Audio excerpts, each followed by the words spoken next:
Hello friends, आज का topic है टाइप 3 हाइपर सेंसिटिविटी रिएक्शन। अब टाइप 3 हाइपर सेंसिटिविटी रिएक्शन में क्या होता है कि एंटीजन भी फ्री होती है और एंटीबॉडी भी फ्री होती है।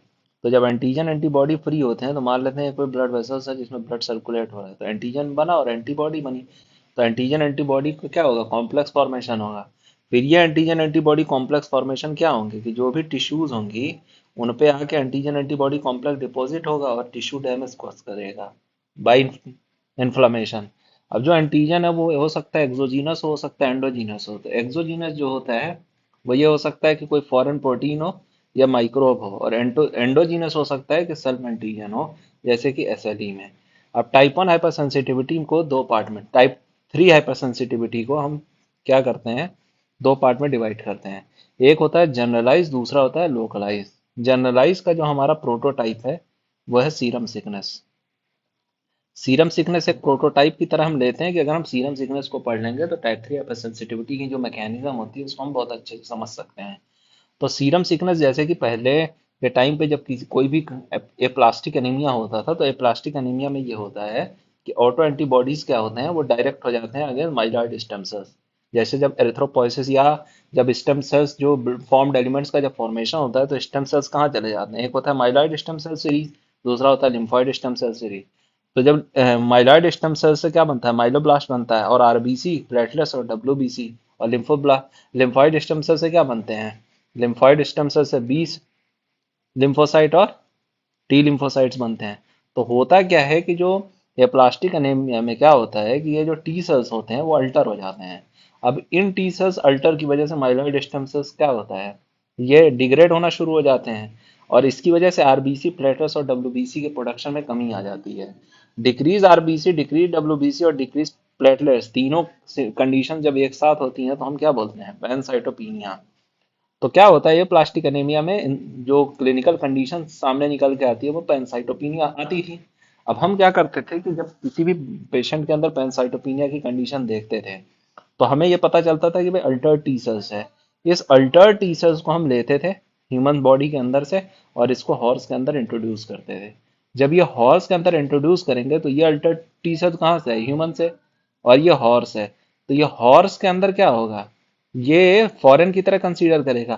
तो हॉर्स की जो बॉडी है या हॉर्स का जो इम्यून सिस्टम को ये इन टी सेल्स के अगेंस्ट क्या बनाएगा, एंटीबॉडी, जिसको हम क्या कहेंगे, जिसको हम कहेंगे एंटी थाइमोसिटिक ग्लोबुलिन एटीजी कहेंगे। क्या कहेंगे, एंटी थाइमोसाइटिक ग्लोबुलिन एटीजी। जब ये हॉर्स सीरम के अंदर बनेगा तो हम इसको एक्सट्रैक्ट कर लेंगे। अब इस हॉर्स सीरम को जब हम एक्सट्रैक्ट करेंगे और क्या करेंगे, ह्यूमन में हम इंसर्ट कर देंगे। ये हॉर्स सीरम हमने लिया, ह्यूमन में इंट्रोड्यूस कर दिया। तो ये क्या करेगा, चूंकि ये एंटी टी सेल्स के अगेंस्ट काम करेगी, मतलब टी सेल्स के अगेंस्ट काम करेगी, तो ये एटीजी क्या करेगी, टी सेल्स को डिस्ट्रॉय कर देगी।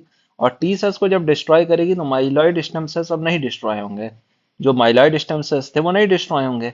तो क्या होगा, जो आरबीसी डब्ल्यूबीसी और जो प्लेटलेट्स हैं उनका नंबर बढ़ना शुरू हो जाएगा और पेशेंट को रिलीफ मिलना शुरू हो जाएगी। लेकिन एक दिक्कत ये आएगी, क्योंकि ये एटीजी क्या है, एंटीबॉडी कहाँ से बनी, किसमें बनी थी, हॉर्स में। तो ये टी सेल्स को तो डिस्ट्रॉय करेगी, लेकिन जब ह्यूमन का जो इम्यून सिस्टम है वो इस एटीजी को फॉरेन कंसीडर करेगा।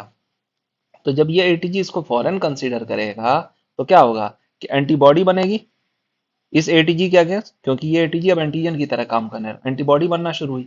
और ये तब होता है जब हम हॉर्स एंटीसीरा दे देते हैं किसी पेशेंट में, उसके एक हफ्ते बाद हमको क्या देखने को मिलता है कि एंटीबॉडी बनना शुरू हो गई इस एटीजी के अगेंस्ट। और ये जब एंटीबॉडी बनेगी एटीजी के अगेंस्ट तो एंटीजन एंटीबॉडी कॉम्प्लेक्स का फॉर्मेशन हो जाएगा। तो पहला स्टेप जो टाइप 3 हाइपरसेंसिटिविटी में होता है कि फॉर्मेशन ऑफ इम्यून कॉम्प्लेक्स। अब जब फॉर्मेशन ऑफ इम्यून कॉम्प्लेक्स हुआ तो क्या होता है कि मान लेते हैं नॉर्मली क्या होता है, अभी टाइप 3 हाइपर सेंसिटिविटी डेवलप नहीं हुई है, क्योंकि normally antigen antibody complex formation होते रहते हैं। तो एंटीजन एंटीबॉडी कॉम्प्लेक्स अगर फॉर्मेशन होता है तो बॉडी में उसको इरेज करने के या खत्म करने के कुछ सिस्टम्स होते हैं, जैसे मोनोन्यूक्लियर फैगोसिटिक सेल्स जैसे कि कफर सेल्स, मैक्रोफेजेस। इनको क्या करते हैं, इन एंटीजन एंटीबॉडी कॉम्प्लेक्स को इनगल्फ करते हैं, ईट अप करते हैं, और कोई भी डिपोजिशन नहीं हो पाता है। तो इससे टाइप 3 हाइपरसेंसिटिविटी डेवलप नहीं होती है। लेकिन तीन कंडीशन ऐसी हैं जहां पे ये एंटीजन एंटीबॉडी कॉम्प्लेक्सेस एमएनपीसी इफेक्टिवली इनको डिस्ट्रॉय नहीं कर पाता है। वो तब हो सकता है कि एंटीजन एक्सेस हो जाए, रॉबिन्स में इसको स्लाइट एंटीजन एक्सेस लिखा है, लेकिन यूं कह सकते हैं कि इम्यून कॉम्प्लेक्सेस का जो अमाउंट है वो बहुत ज़्यादा हो जाए, तो एमएनपीसी क्या होंगी, ओवरबर्डन हो जाएंगी।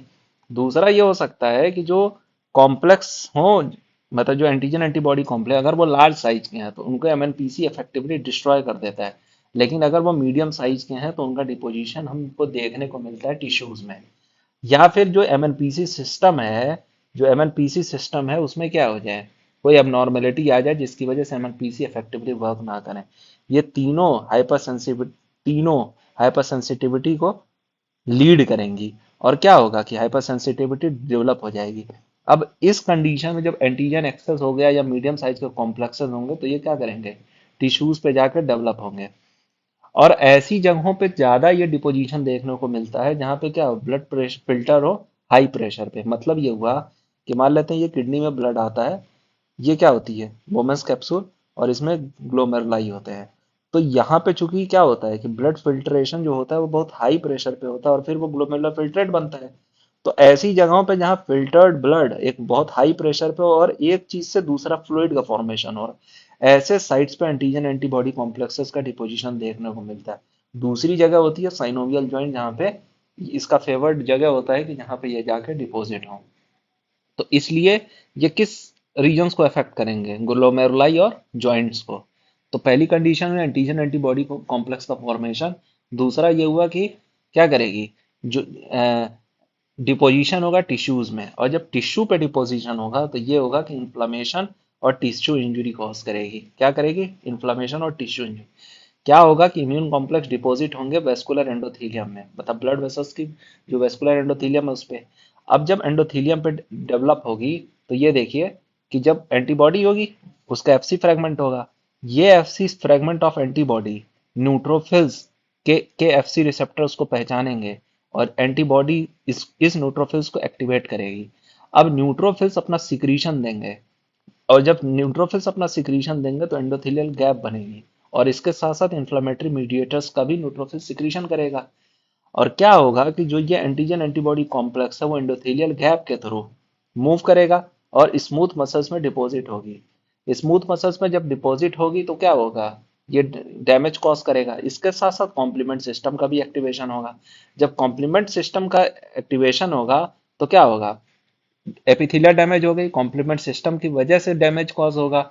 और ये होगा कि जब एपिथेलियल डैमेज होगी तो उस पर प्लेटलेट एग्रीगेशन होगा, ठीक है। और जब प्लेटलेट एग्रीगेशन हो रही है वो तो थ्रोम्बस का फॉर्मेशन, जिसकी वजह से क्या होगा, जो माइक्रोवेस्कुलर सिस्टम है उसमें ऑक्लूजन कॉज होगी, और अल्टीमेटली क्या होगी, फाइब्रोनॉइड नेक्रोसिस देखने को मिलेगी। अब इसको हम डायग्राम के भी थ्रू देखेंगे कि fibrinoid necrosis is the characteristics of the type 3 hypersensitivity reaction.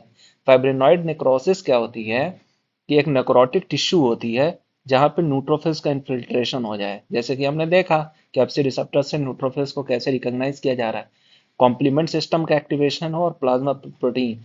जब ये तीनों चीजें देखने को मिलती हैं तो क्या होता है कि हम ऐसा हमको देखता है कि उनका जो स्टेन होता है स्नोफिलिक एरिया, जो टिश्यू डिस्ट्रक्शन।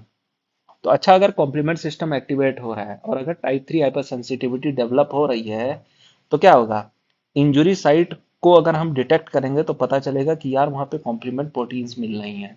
और क्या होगा, चूंकि कॉम्प्लीमेंट यूज हो रहा है इस हाइपर सेंसिटिविटी रिएक्शन में, तो हम देखेंगे कि उस जगह पे जहाँ पे हाइपर सेंसिटिविटी डेवलप हो रही है या ब्लड में जो कॉम्प्लीमेंट C3 लेवल है वो कम मिल देखने को मिलेगा। तो ये कहीं ना कहीं ये डिटरमाइन कर रहा है कि यहाँ पे एक हाइपर सेंसिटिविटी रिएक्शन डेवलप हुई है क्योंकि कॉम्प्लीमेंट C3 लेवल कम हुआ है। इसको ऐसा डायग्राम से देखते हैं कि पहले क्या हो रहा है कि सर्कुलेशंस के अंदर इम्यून कॉम्प्लेक्स क्या हो रहे हैं, ये एंटीबॉडी है, ये एंटीबॉडी है, और ये एंटीजन्स हैं। एंटीजन एंटीबॉडी कॉम्प्लेक्स का फॉर्मेशन हो रहा है, ठीक है। क्या हो रहा है कि B cells effective plasma cells में बन रहे हैं और प्लाज्मा सेल्स फिर एंटीबॉडी बना रही है, और ये एंटीबॉडी एंटीजन से रिएक्शन कर रहा है। तो पहला स्टेप में क्या हो रहा है, एंटीजन एंटीबॉडी कॉम्प्लेक्स फॉर्मेशन। फिर दूसरे स्टेप में क्या हो रहा है कि ये एंटीजन एंटीबॉडी कॉम्प्लेक्स अब क्या वेस्कुलर एंडोथेलियम पे जाकर डिपॉजिट हो रहे हैं। ये एंटीबॉडी हो गई, ये एंटीबॉडी हो गई, इसका ये एफसी से सेगमेंट हो गया। अब इस एफसी सेगमेंट को न्यूट्रोफिल्स के एफसी रिसेप्टर्स पहचान रहे हैं और न्यूट्रोफिल्स एक्टिवेट हो रहा है। फिर न्यूट्रोफिल्स अपना सिक्रीशन देगा जिसकी वजह से इन्फ्लेमेशन मीडिएट होगी। उसके साथ साथ कॉम्प्लीमेंट सिस्टम भी एक्टिवेट होंगे, ये कॉम्प्लीमेंट सिस्टम है। तो कॉम्प्लीमेंट सिस्टम भी फर्दर डैमेज कॉज करेगा। फिर हमको देखने को मिलता है, ये देखिए, कि फाइब्रिनॉइड नेक्रोसिस डेवलप होना शुरू हो रही है, जहाँ पे प्लेटलेट एग्रीगेशन हो रहा है। ठीक है। और क्या हो रहा है, प्लेटलेट एग्रीगेट हो रहा है, ये न्यूट्रोफिल्स अपना सिक्रीशन दे रहा है। तो यहाँ पे क्या हो रहा है, टिश्यू डैमेज कॉज हो रहा है। तो ये रॉबिन्स के डायग्राम में ये भी चीजें दी हुई हैं।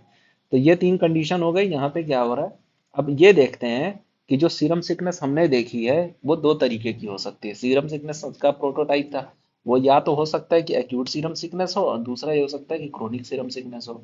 एक्यूट सीरम सिकनेस में क्या होगा कि अगर मान लेते हैं कि जो एंटीजन है, मतलब लार्ज अमाउंट में जो एंटीजन फॉर्मेशन हो रहा है उसका केवल सिंगल एक्सपोजर हुआ हो, तो उसकी वजह से क्या होगा, जब सिंगल एक्सपोजर होगा उस एंटीजन की वजह से, तो एंटीजन एंटीबॉडी कॉम्प्लेक्स फॉर्मेशन होगा।